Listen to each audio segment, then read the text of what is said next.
The transfer portal continues to roll on for BYU as well as other programs. Who are BYU getting out of the portal? Who are some of the prospects that have been lost in terms of commitments out of the portal? We're talking about all of that as well as catching up on the weekend that was in BYU sports. You are Locked On Cougars, your daily podcast on the BYU Cougars, part of the Locked On Podcast Network. Your team every day.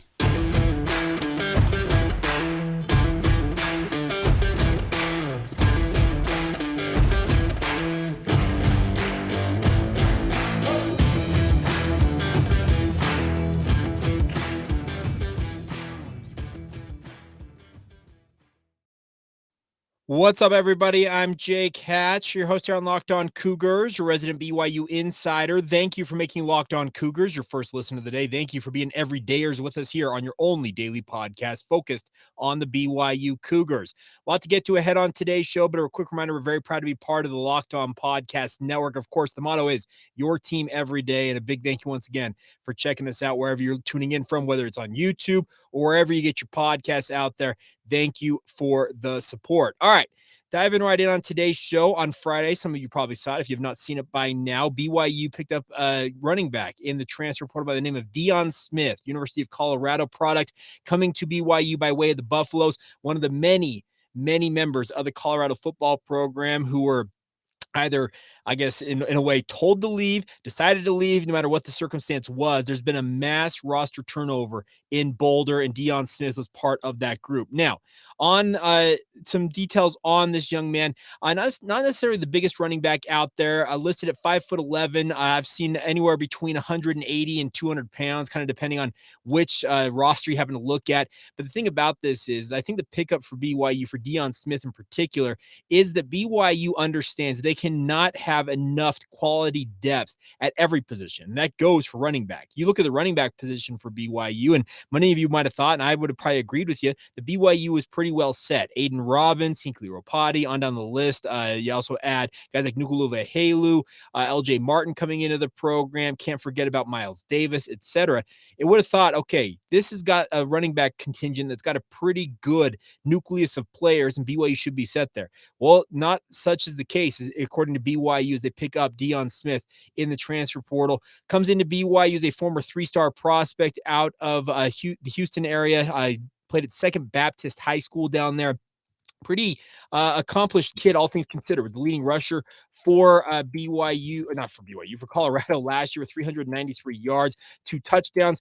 I thought the one thing that I noticed as I watched some of his highlights is this is a young man, it seemed like as the season went on last year, despite being on an absolutely awful Colorado team, he seemed to get better as the year went on. Obviously, his best game during the season came against fellow Pac-12 bottom dweller Arizona State. He had 111 yards as well as 1 touchdown in that game. But this is a young man who was lost for the entirety of the 2021 season due to a knee injury, and it felt like it took him some time to kind of get his quote-unquote legs back underneath him during last season. But as the season went on, as I mentioned, I saw some flashes from him. Is he going to come in and immediately challenge for the starting job at BYU? I don't think so. But that doesn't mean that he can't come in and have a role on this BYU roster. The one thing I will remind you guys of, and I talked about this last offseason as well, is that BYU's running back contingent has notoriously, I mean this in a bad way, but I know notorious has a negative connotation, but they have notoriously been dealing with all kinds of injuries with most of the guys who've been around that program for quite some time. I'm thinking Miles Davis, who has suffered multiple broken bones in his feet. Hinkley Ropati has had 2 different knee injuries, as he told us on this podcast. You also have guys like Nukulove Helu and LJ Martin. They may not have injury concerns, but they're just young. They have not played college football quite yet. So I don't see necessarily the uproar about not needing a running back for BYU, but at the same time, I think it's a pretty savvy move here done by the BYU staff to go and bolster a position group that obviously has had its concerns in the past, and maybe making a move here to hopefully just shore up some of that. So I really like the pickup, honestly. I think he's a nice compliment on paper for some of the other running backs on BYU's roster. He's got a nice kick to him. He's not necessarily a burner. He's not one of those guys who's going to take off and absolutely just off to the races, but he's got a speed element to his game, speaking of Dion Smith, that I have not seen from other BYU running backs, at least on paper, on the roster currently. So pretty savvy pickup for BYU, and answers, I guess, a need that they felt like they had internally in the program, but does not answer answer some of the other questions involved with BYU and some of their other needs out there in the transfer portal, most notably about wide receiver. Now, we're going to talk about some of the other options for BYU in terms of what they're looking for in the transfer portal, as well as what they need to potentially target in terms of as the transfer portal kind of dwindles with its numbers and everything. And dwindles probably sounds like there's not very many guys left. There's still a lot of guys in the portal. We're talking about guys who can come in and contribute to a Power 5 program, which is what BYU is. That is the big question. How many of those guys are still out there that BYU is not vetted / not interviewed, but approached, recruited? You guys know what I'm saying. So we'll talk about all those. And I have some names I'll continue to pass along. We have had a couple of the wide receivers, actually a number of the wide receivers BYU has offered so far in the portal have committed elsewhere. Also, a corner that BYU was hoping to land that was on a visit to BYU this past week announced that he is headed to Baylor. Of course, the Bears seem to be scooping up all kinds of guys with connections to the state of Utah of late. We'll talk about all of that as today's show progresses right here on Locked On Cougars. Now, today's show is brought to you by our friends over at Built Bar. Of course, if you're looking for a delicious treat but don't want all the sugar and calories that come with your typical treats out there, you got to try a Built Bar, my friends. They are the best tasting protein bars ever. I'm serious about this. They're absolutely phenomenal. The best part is they're healthy and they taste amazing. They're covered in 100% real dark chocolate. And the best part is they got a number of different flavors out there. They're always launching new ones. They actually just launched a new one yesterday in honor of Mother's Day, red velvet flavor. If you want to get to built.com, you can place the order now and get those shipped to your home. But if you need your Built Bars right now, you need that fix right away, stop by your local Smith's Harmons. You also have them at Costco, Sam's Club, essentially any and all of our grocers here along the Wasatch Front, even beyond that, seem to have Built Bars in stock at this time. So stop by today, pick them up. There's 4-bar packs available at Smith's, most notably, as well as 13-bar packs that I have seen both at Sam's Club as well as Costco if you want to get more of a bulk pack. But if there are certain flavors you are looking for, you have a certain flavor that you prefer, go to built.com, place the order there, use the promo code LOCKEDON15, that's LOCKEDON15 for 15% off your order. And the best part is you can enjoy the best tasting protein bars and do it with our friends at Built Bar. Thank you once again for making Locked On Cougars your first listen of the day, my friends. Appreciate you guys being everydayers with us here on the podcast. On tomorrow's show, to be the last one that I do before I actually am out on vacation for the rest of the week, but never fear. We got you covered the rest of the week. Had some great interviews with some of our fellow Big 12 hosts that we'll be playing for you guys as the week plays out this week. But wanted to give you guys a heads up that tomorrow will be the only one the rest of the week that will have a quote unquote live reaction to whatever's going on in BYU sports. So just give a little bit of heads up on that. But nonetheless, we will have you covered. Don't worry. You will still have your daily fix of all things BYU right here on your only daily podcast, the Locked On Cougars podcast. All right. Diving right back in on today's show, let's talk about what's going on in the transfer portal beyond running back. Because BYU, the good news is obviously we get a guy like Dion Smith. That's positive for BYU, but they still need to find options out there in the transfer portal. And some of them are drying up. Opportunities for a guy like AJ Carter or Johnny Carter. BYU had him on a visit this past week. There was some thought that they may have a chance to land him. Well, he decided shortly after his visit to BYU, he's committed to the Baylor Bears. Now, Carter is a native of the state of Texas, so I guess not all that surprising that he would decide maybe to go closer to home to play for Baylor, but nonetheless, another blow for BYU's defensive backfield, which I still believe is in need of at least one corner, if not two cornerbacks, as well as a safety to really kind of bolster those units. Now, never fear. I know that Gennaro Guilford and the rest of the BYU coaching staff are doing their work in the transfer portal. Just rest assured that they're scouring any and all options. And the funny thing about this is it feels like in some ways with regards to the transfer portal, and I get questions lobbied at me all the time saying, Jake, why is BYU not looking at this position? Why are they not doing this? What I can tell you is that BYU staff, the funny thing about this is they have essentially a following in a way, speaking of BYU's recruiters. When BYU offers a young man, whether it's in the transfer portal, the high school ranks, or the junior college ranks, there are programs that will immediately, almost within minutes of BYU sending out an offer, if word gets out there of it, if that makes sense, if it goes out on social media, etc., you will see a reflexive action by certain programs, some of them in the Pac-12, etc., who will immediately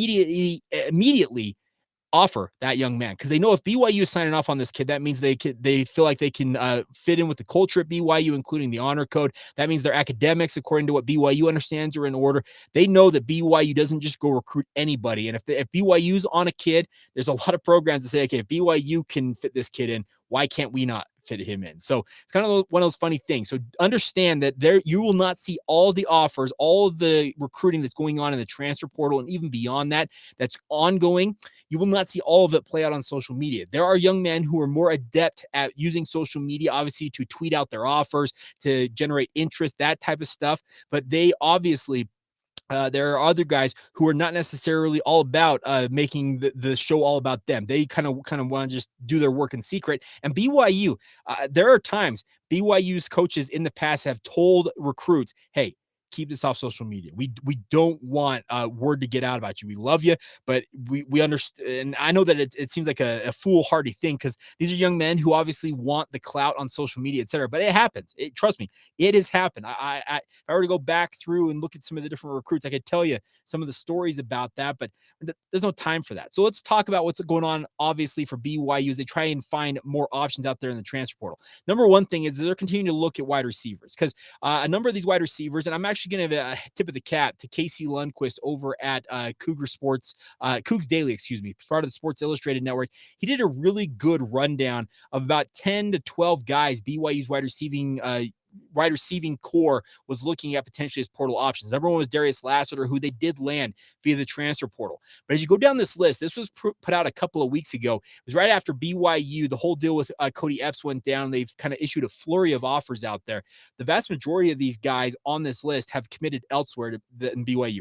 Elijah Smoot was number 2 on this list. He is planning on a visit according to what Cougs Daily reported. He is not committed anywhere yet, but we have not heard if he has made that visit quite yet. He had 508 receiving yards last year for UT Martin at the FCS level. He is still on the board for BYU, quote unquote, as they look at wide receiver.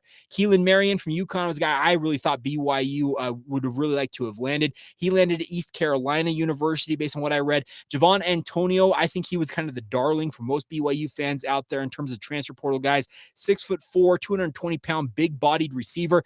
He was transferred from Northwestern State. He landed at Colorado just yesterday, speaking of Sunday, so BYU misses out there. Also, Jair Shorter from North Texas, a guy that BYU would have been interested in. He had over 1,300 receiving yards in his career at North Texas. He is obviously looking at all kinds of opportunities there. He is one that, if I'm not mistaken, is not necessarily announced where he's signing yet, but it sounds like Auburn is in the driver's seat for a guy like Jair Shorter. Jade Walker from Grand Valley State already committed to Texas A&M. EJ Horton is a guy that BYU missed out on because he is committed elsewhere. Chance Morrow is a 6'6" freshman who has not played in college football, but is a guy at BYU is very intent on potentially luring. He was on an official visit to Buffalo this past weekend. Can BYU get him out to Provo at some point? We'll find out. It'd be interesting. So if you're going down the list here, Chase Sowell from Colorado, who BYU had on a visit this past weekend, he announced he's going to East Carolina. And then Montana Lamonius Craig, kind of the first guy BYU offered, according to social media, if you look back at the history.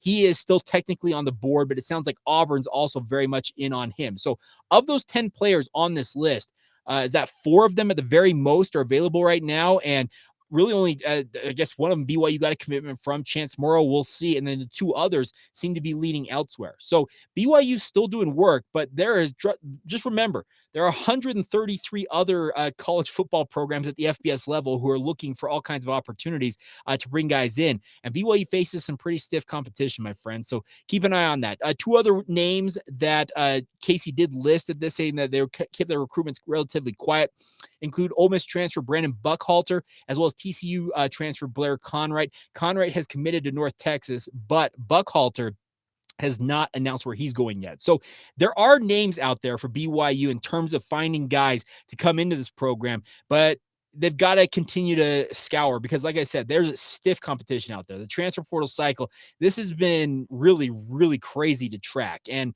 I know I'm listing a lot of names out there, and you guys are probably having your head spin, but it's kind of how things are going. Because I know the coaches down at BYU, their heads are spinning as well as they try and secure any and all guys that they can. Because as I mentioned, going back to the conversation we had about Dion Smith, I would have thought going into the transfer portal cycle that running back was relatively set, but BYU felt like in internally they needed to shore that position up, and that's why they went and got a guy like Dion Smith. Could there be a name or two that pops up between now and tomorrow's podcast that suddenly BYU's right back in the mix for? Absolutely. But there will be other guys BYU's in the mix for that will never see the light of day. They just didn't put it on social media, and that's just how they kind of prefer to operate. So it's a very, very kind of cloak and dagger situation that BYU's operating in with regards to this transfer portal stuff. But at the same time, it's kind of exciting to track. Now, other names in terms of just overall transfer portal that BYU, I've been told, are in on. Harrison Taggart seems to be the big name out there, the Corner Canyon product, transferring from the University of Oregon. Everything that I continue to hear about a guy like Taggart is that BYU is very much in the mix for him. It sounds like if he decides to come home and play in the state of Utah, I'd essentially put money that if he plays in Utah and within the borders of the state of Utah, BYU is where he will land. Obviously, he's got other options out there, but I really think that BYU has got a good plan of how they would use him in this defense. This is a kid who's a kind of a unicorn in a way as a player. He plays linebacker, but he was one of the fastest guys in terms of the 100-meter dash his senior year at Corner Canyon High School. Never really put on the weight that Oregon maybe wanted him to put on to play true linebacker in their system. But I am of the opinion that Jay Hill can find a role for this young man if he decides to come to BYU. And everything still points to him having an opportunity to potentially be a BYU Cougar. But I've continued to kind of wonder, okay, when are you going to commit? So the longer this strings out, it feels like with Taggart, I'd get a little more wary of it. But everything I continue to hear is that there are positive signs for a guy like Taggart and his relationship with BYU. Now, other guys to keep an eye on, I already mentioned Chance Morrow, 6'6" wide receiver. BYU probably is his best offer. He's got offers from Charlotte. He, as mentioned, he visited Buffalo, Rhode Island, other small schools. So why wouldn't he pick BYU? Only time will tell, but we'll find out as that plays out. And then the final name I wanted to pass along here on today's show in terms of transfer portal options is that it's not necessarily a name. It's that BYU, the kicking position has been, I've said this before on the podcast, but some of you may be checking this out for the first time or haven't checked in a hot minute. The kicking game at BYU continues to be a concern. What I understand is that BYU is essentially kicked all tires on all the kickers in the transfer portal, looking at all options for them. Will they ultimately land one in the transfer portal? Only time will tell, but BYU's doing their work in that position because they know that the kicking position was a glaring weakness in spring ball. Right now, if you were to ask me, they line up against Sam Houston State tomorrow. Who's the kicker? It's Dunn, Matthias Dunn, the walk-on from Wasatch High School, who I think would get the nod for BYU. Does that mean that when the lights come on, he doesn't automatically, doesn't necessarily transform into like this superstar? Could he be an absolute gamer? Sure, but the problem is, him and the other kickers during spring camp for BYU left a ton to be desired out there. So understand that BYU just kind of, I guess that might be indicative of how they're going about things. They're looking at all options when it comes to kicker. Kelly Papinga as the special teams coordinator obviously will have his eyes and ears out for any and all options out there, but they're doing work, folks. So I know that I had a couple of you reach out over the weekend saying, Jake, I'm seeing these guys commit elsewhere. Understand, like I said, there's a stiff competition out there. This is free agency. This is NFL free agency brought to the NIL level for BYU football. But the thing is, in the NFL, there's only 32 teams in the NFL. At the FBS level, there are 134 this year FBS programs. The Power 5 is at 67 or 66 Power 5 programs now. It's double the size at minimum of the NFL here. And it's crazy, folks. It is anybody's game when it comes to this. NIL money flies around, promises of all kinds of stuff flies around.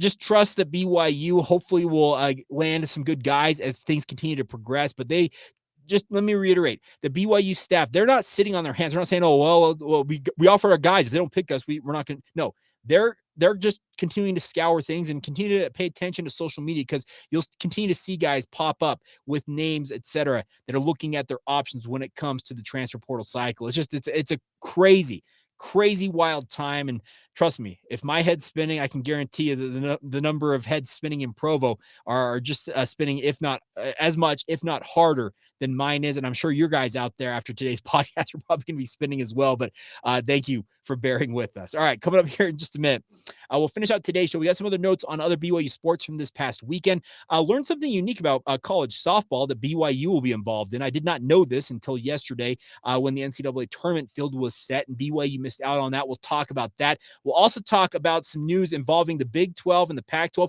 as well as another look back at another one of the 155 games in BYU's independent history as we roll on right here on Locked On Cougars. Now, of course, a word on our friends over at Perry Homes. They've been working with us for the past couple of months now, and excited to have them back on board for the rest of the year. So big thank you to Perry Homes for trusting us and being a partner with us here on Locked On Cougars. The biggest thing I want to remind you guys about Perry Homes is they've got opportunities for you guys wherever you're looking for. Whether you're looking for your first home, you're ready to upgrade to your dream home, Perry Homes can help you whatever circumstance you happen to be in. For 50 years, Perry Homes has been Utah's premier home builder with communities throughout the state, and they mean that sincerely. Davis, Salt Lake, Tooele, Utah counties, as well as multiple communities down in Washington County near St. George. So the best part is they can find the right option for you. They got communities, home designs, and the price points to help meet your needs. They also offer over 50 unique home designs from ramblers to 2 stories, even townhomes if that's what you're looking for. They have quick move-in homes they have available now if you're looking to make a move right away. And they also are offering generous financing incentives through their preferred lender as well. So visit PerryHomesUtah.com to see what's new in Utah's finest neighborhoods. That's PerryHomesUtah.com to learn more now. For 50 years, Utah has been coming home to Perry Homes. Thank you once again for making Locked On Cougars your first listen today, and thank you for checking us out. If you have not done so already, please hit that follow button if you're watching this on YouTube, or if you guys are one of our listeners who's been listening to us on Apple Podcasts, etc. Please hit the follow/subscribe button wherever you get your podcast. And most notably, especially on Apple Podcasts, please give us a 5-star rating as well as a review. What you like about the show, what you'd like to see improved. My mom, I guess I should say this right now. I was hanging out with her over the weekend on Mother's Day for some festivities down at her house. She said, Jake, the one thing I would like for your podcast is for you to smile more. So, Mom, this is for you. I'm going to try and smile more on the podcast. She asked me to do that. So when Mama Hatch wants something, I'm obviously going to do my best to do that. I have a little bit of a stone face, admittedly, when it comes to being on camera, but nonetheless, big ups to my mom for even checking out the podcast. It was kind of funny to hear her say that. She's like, the one thing I want you to smile more. So we'll see what we can do to I guess, make it more congenial on the show. But all right, a couple more notes before we go on today's show is the BYU men's golf is beginning play in the NCAA Regionals today. They're playing at the Morgan Hill Regional, and this is an interesting thing. I did not know about this, but they are playing at the Golf Institute. Let's see, what's the name of the course here? It's called the Inclusive Golf Institute Golf Club, just south of San Jose in Morgan Hill, California.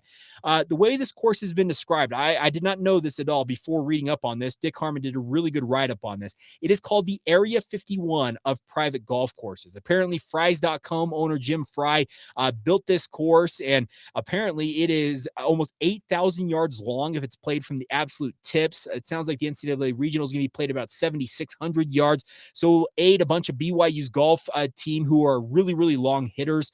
The thing about this is crazy stuff is that according to what Dick Harmon wrote, I think he said that Todd Miller, who grew up in the Bay Area, he's the son of Johnny Miller, who's the director of golf. He's never played this course. This is a guy who grew up in the area. His brother, Andy Miller, played it 10 years ago. Mike Weir has played it. And apparently the Millers have a nephew who does play at Cal. They have never played it. And Cal is obviously right there in that neck of the woods. So this is a very exclusive course. And it actually, as they're saying, Dick Harmon wrote this, it'll actually put more of these teams on an even footing in terms of just the overall knowledge of the course. Very few people in the world have played this. So it's a big opportunity for BYU to go out there. The regional play will continue throughout this week. We'll have a recap for you early next week if BYU does make the NCAA tournament field. We'll have more for you guys on that. Interesting stuff there. Now, other notes out there include BYU softball, women's softball. They did not make the NCAA tournament field after finishing second in the West Coast Conference. They were 11-4 in conference, but LMU took home the automatic berth by virtue of their West Coast Conference title. BYU in their final year in the WCC does not win the title in the conference, which is something that BYU is not used to, but they miss out on the NCAA tournament field as a result, and they will play in the National Invitational Tournament, the NIT of women's softball. They will take on San Jose State later this week out there in Fort Collins, Colorado. But I did not know that there was essentially an NIT of women's softball. It's an 8-team format. So best of luck to BYU women's softball as they play in that, taking on the San Jose State Spartans. Best of luck to Gordon Eakin and his crew on that one. Now, a couple other notes before we go on today's show include that Breck McMurphy put this out. I'd missed this over the weekend. Actually, it came out. No, this is from just earlier during the weekend. Excuse me. One change in bowl pairings this year is with BYU joining the Big 12. The Independence Bowl, which is contracted to select BYU potentially in 2023, is going to become a Big 12 bowl. That will give the Big 12 7 guaranteed bowls in addition to any college football playoff or New Year's Six bids it earns. The Independence Bowl hits the Big 12 versus the Pac-12 down there in Shreveport, Louisiana. I can tell you this much: BYU would rather never go back to independence based on the conversations of all parties I've heard from on that. But nonetheless, BYU bringing a bowl game with them to the Big 12. The way it kind of lays out is that there will be the New Year's Six opportunity for the Big 12, the Alamo Bowl, Cheez-It Bowl, Texas Bowl, Liberty Bowl, Guaranteed Rate Bowl, Independence Bowl, as well as one of either the Armed Forces or First Responder Bowls are the kind of the layout of the bowl games for the Big 12 should they have enough teams qualified. So that's kind of what you kind of look at. If BYU is 6-6, I'd be looking at maybe at the highest, the Liberty Bowl, Guaranteed Rate Independence, or that Armed Forces / First Responder Bowl for the BYU Cougars. But the nice part is the caliber of bowls in the Big 12 is infinitely better than what BYU faced when they were looking at it as an independent football program. And that's the one thing about this is that I enjoy is the fact that BYU will have more options bowl-wise as a member of the Big 12 than they ever had as an independent football program. And the nice part is there's not necessarily you win 6 games, you know exactly where you're going. There's still some intrigue as well with regards to how bowl season is going to play out here for BYU. All right, final note before we go on today's show is another look back at another game in BYU football history. We've been going through all 155 games of BYU's independent era, and apologies that we have kind of been few and far between over the past couple of weeks on this, but I wanted to get back to it. And today's game was one that was just absolutely wild. Many of you might recall in 2016, BYU was 1-3. Coming in on a Friday night, if I recall correctly, against the Toledo Rockets. Now, the Toledo Rockets coming into this game were a high-flying offense, and I was concerned. I remember covering this game in person. I'm like, how in the world is BYU going to keep up with this Toledo team? The Rockets were 3-0. As I mentioned, BYU was 1-3 to start the year. Just didn't seem like a lot was going for BYU as they kind of tried to pick up some momentum going into this game. Well, enter Jamal Williams. Jamal Williams maybe had his finest game in a BYU uniform in this game. He ran 30 times for 286 yards and 5 touchdowns. He was just an absolute man amongst boys. You might recall Kareem Hunt, who is now in the NFL as well. Jamal, obviously, with the New Orleans Saints. Hunt, it was with the Cleveland Browns. He had 27 carries for 146 yards and 1 touchdown. Logan Woodside, the quarterback for Toledo, was just absolutely outside of his mind. He was 30 of 38 for 505 yards, 5 touchdowns and 2 interceptions. Taysom Hill, 248 yards and 1 touchdown passing. The stats in this game were absolutely nuts. And as you would predict, it was a high-flying game. If you recall, BYU ended up winning 55-53. Absolute just insanity unfolded. But BYU rode Jamal Williams to this win. He averaged 9.5 yards per carry. I cannot believe that this game is not more highly thought of in terms of one of the great games in BYU football history. Many of you might recall that the touchdown throw that Taysom Hill had was a 75-yard pass to Jonah Trineman. He scored 1 reception, 75 yards, but it was just a crazy game for BYU. But the nice part was they prevailed in that game. It went down to the wire. There were 35 points scored in the fourth quarter alone after there were 31 points scored in the third quarter. It was an insane game. It was 21-14 after the first quarter. Any of you who remember this game will just remember vividly. I just remember seeing number 21, Jamal Williams, just working his way all over the field and just making it look easy, it felt like, in some ways for BYU. But they needed every single thing that he could do for them as they won this game 55-53. But it got BYU season reignited because, as I mentioned, they were 1-3 in this game. They had come off 3 very difficult losses to Power 5 opponents. And as I mentioned, my thought going into this game was, how in the world is BYU going to keep up with the Toledo Rockets? Well, you just take number 21, Jay Swag Daddy himself, and say, hey, Jamal, mount up. We're riding you into the ground in this one. But it was a big win for BYU as they would now travel back east to Michigan State for a huge showdown against the Michigan State Spartans. And we'll talk about that game on tomorrow's show. All right, that's going to do it for today's edition of Locked On Cougars. A big thank you once again for making us your first listen. Thank you for being everydayers. To all of you out there who are regulars here on the podcast, cannot thank you guys enough for your support. A reminder one more time that tomorrow will be the only quote-unquote live reaction podcast. The rest of the week will be pre-recorded stuff. So anything I do miss throughout the, back half of this week, we'll get recapped for you guys early on next week. But nonetheless, thank you for your support as always, and hope you guys are all doing well out there wherever you are in Cougar Nation. And until tomorrow, have a great rest of your day. This has been the Locked On Cougars podcast. See ya.